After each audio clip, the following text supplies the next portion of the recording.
నిజాయితీకి మరో పేరు, అవినీతిపై రాజీ లేని నాయకుడు, సొంత పార్టీ వారిని ప్రశ్నించిన ధైర్యం ఉన్న నేత. అలాంటి నాయకుడు ఇప్పుడు చేసిన ఆరోపణలు రామచంద్రపురం రాజకీయాల్లో తుఫాన్లా మారుతున్నాయి. మెప్మా నిధుల అవినీతి పేరుతో రాజ్యసభ సభ్యుడు పిల్లి సుభాష్ చంద్రబోస్ చేసిన ఈ సంచలన వ్యాఖ్యలు నిజంగా అవినీతి నిరోధానికేనా, లేదా దీని వెనుక ఒక లోతైన రాజకీయ వ్యూహం ఉందా? ఇది ఒక నాయకుడు నిజాయితీ పోరాటమా, లేదా ఒక నియోజకవర్గ రాజకీయాన్ని మలుపు తిప్పే ప్లాన్డ్ స్ట్రాటజీనా? ఈరోజు ఈ వీడియోలో అదే విశ్లేషణ. పిల్లి సుభాష్ చంద్రబోస్ నిజాయితీ ప్రతీక, రాజకీయ వ్యూహకర్త. తెలుగు రాష్ట్రాల రాజకీయాల్లో పిల్లి సుభాష్ చంద్రబోస్ అనే పేరు వినగానే నాయకులు, అధికారులు, ప్రజలు అందరూ గౌరవంతో మాట్లాడతారు. నిజాయితీ, స్పష్టత, వ్యవస్థలో అవినీతిపై ధైర్యంగా ప్రశ్నించే నాయకుడిగా ఆయన ఒక ప్రత్యేక గుర్తింపు ఉంది. ఎమ్మెల్యేగా, మంత్రిగా, ఉప ముఖ్యమంత్రిగా, రెవెన్యూ శాఖ మంత్రిగా, ప్రస్తుతం రాజ్యసభ సభ్యుడిగా దేశ రాజకీయాల్లో కూడా మంచి పేరు సంపాదించారు. ప్రత్యేకించి రెవెన్యూ మంత్రిగా ఉన్న సమయంలో స్టాంప్స్ అండ్ రిజిస్ట్రేషన్ శాఖలో జరిగిన అవినీతిని ఆధారాలతో బయటపెట్టి సొంత పార్టీ వారిని వదలని నాయకుడిగా గుర్తింపు తెచ్చుకున్నారు. అందుకే ఇప్పుడు రామచంద్రపురం మున్సిపాలిటీలో మెప్మా నిధుల అవినీతిపై ఆయన చేసిన ఆరోపణలను చాలామంది నిజాయితీ పోరాటంగానే చూస్తున్నారు. కానీ ఇప్పుడు కొన్ని అనుమానాలు కూడా తెరపైకి వస్తున్నాయి. ఈ మెప్మా అవినీతి ఆరోపణలు కేవలం అవినీతి నిరోధానికేనా, లేదా దీని వెనక లోతైన రాజకీయ వ్యూహం ఉందా అన్న ప్రశ్నలు రాజకీయ వర్గాల్లో బలంగా వినిపిస్తున్నాయి. ముఖ్యంగా ఒక ప్రశ్న మాత్రం అందరి మధ్యలో ఉంది. గత వైసీపీ పాలనలో ఈ అవినీతి జరిగిందని చెప్తున్నా ఇంతకాలం నిశ్శబ్దంగా ఉన్న పిల్లి సుభాష్ చంద్రబోస్ ఇప్పుడే ఎందుకు ఈ అంశాన్ని బహిర్గతం చేశారు? అదే సమయంలో ఆయన కుమారుడు పార్టీ ఇన్ఛార్జిగా ఉన్నప్పుడు ఈ వ్యవహారం ఎందుకు బయటకు రాలేదు అన్న సందేహాలు కూడా వ్యక్తమవుతున్నాయి. మాజీ మంత్రివర్యులు చెల్లిపోయిన శ్రీనివాస వేణుగోపాలకృష్ణ రాజకీయ రీఎంట్రీకి అడ్డుకట్టేనా?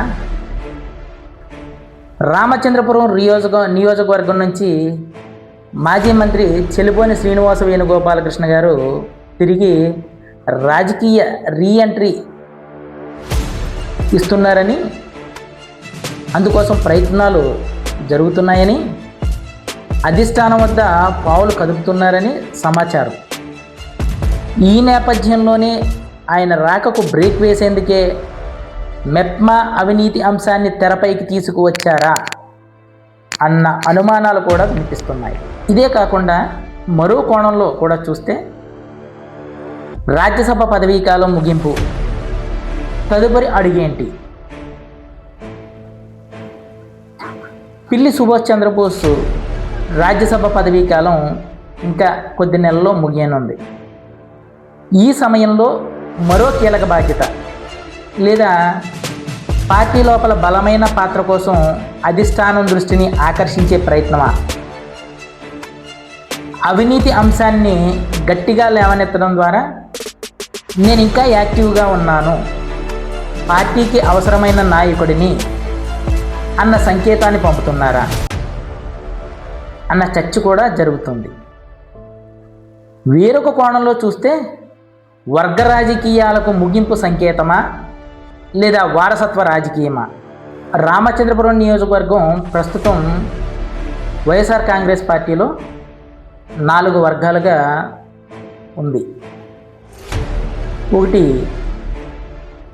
రాజ్యసభ సభ్యులు పిల్లి సుభాష్ చంద్రబోస్ గారి వర్గం,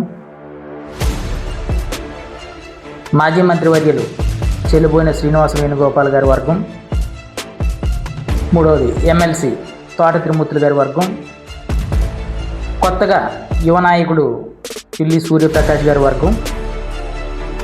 ఈ అన్ని వర్గాలను ఒక తాటిపైకి తెచ్చేందుకే ఈ దూకుడు రాజకీయమా, లేదా ఈ నియోజకవర్గంలో నా కుమారుడికే అవకాశం అన్న సంకేతాలను ప్రజల్లోకి పంపే వ్యూహమా అన్న అనుమానాలు కూడా రాజకీయ వర్గాల్లో చర్చకు వస్తున్నాయి. అవినీతి నిజమైతే విచారణ తప్పనిసరి. మెప్మా నిధుల విషయంలో అవినీతి నిజమైతే సిబిసిఐడి లేదా విజిలెన్స్ విచారణ తప్పనిసరి అన్నది అందరి అభిప్రాయం. కానీ అదే సమయంలో ఈ అంశాన్ని రాజకీయ లాభ నష్టాల కోణంలో ఉపయోగిస్తున్నారా అన్న ప్రశ్న కూడా తప్పనిసరిగా వినిపిస్తుంది. చివరికి ప్రశ్న ఒక్కటే, ఇది నిజంగా అవినీతి నిరోధానికి మొదలెట్టిన పోరాటమా, లేక రామచంద్రపురం రాజకీయాలను మలుపు తిప్పే వ్యూహమా? ఈ ప్రశ్నలకు సమాధానం మాత్రం కాలమే చెప్పాలి.